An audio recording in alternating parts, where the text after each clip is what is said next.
अस्सलाम वालेकुम viewers, welcome to मस्वीर kitchen.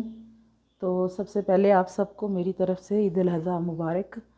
और व्यूअर्स, ये कैसे हो सकता है कि ईद उल अज़हा हो और फिर तो मैं आज आपके साथ मटन के चपली कबाब की रेसिपी शेयर करने जा रही हूँ। जैसा कि आप देख रहे होंगे कि ये मैंने 1 किलो तकरीबन जो है वो कीमा ले लिया है और इसको 2 बार जो है आपने मशीन से निकालना है।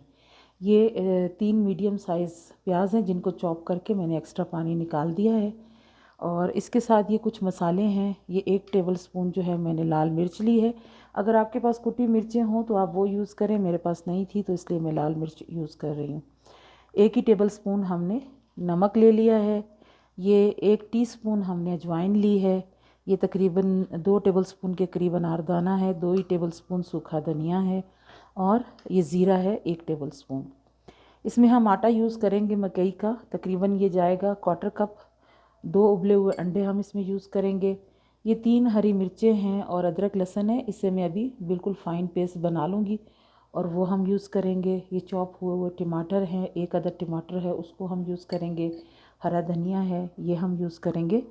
तो व्यूअर्स, ये सब चीज़ों को मिक्स करके आपने हाफ़ एन आवर तक इसको मैरिनेट करके छोड़ना है। फिर अगला प्रोसेस हम इंशाल्लाह आपसे शेयर करेंगे। तो अभी इन सारे मसालों को ग्राइंड करने के बाद मैं आपसे अगला प्रोसेस शेयर करूँ। सूखे मसाले थे उनको मैंने ग्राइंड कर लिया, जिसमें ज़ीरा, अनारदाना, अजवाइन और सूखा धनिया था। ये हम इसमें शामिल कर देंगे। साथ ही मैंने नमक और लाल मिर्च भी शामिल कर दी है। ये अदरक लहसुन जो हमने इसमें वो भी हम शामिल कर देंगे। टमाटर भी हम इसमें शामिल कर देंगे। इसको हम बड़े बर्तन में शिफ्ट कर लेते हैं। प्याज, हरा धनिया और ये अंडों को हम इस तरीके से तोड़ लेंगे तो फिर इसमें शामिल करेंगे।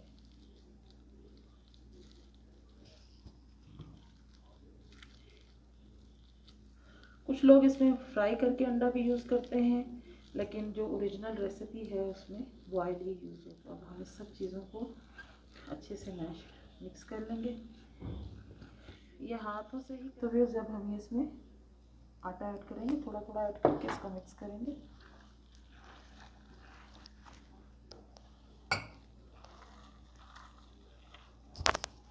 ये देखो, इसको मिक्स करेंगे, थोड़ा थोड़ा डाल के मिक्स करें। तो अब इसको हम तकरीबन 1 घंटे के लिए, अब हमने अच्छे तरीके से तमाम चीज़ें मिक्स कर ली हैं। अब इसको 1 घंटे के लिए हम इसी तरह छोड़ देंगे और फिर उसके बाद इसको फ्राई करेंगे।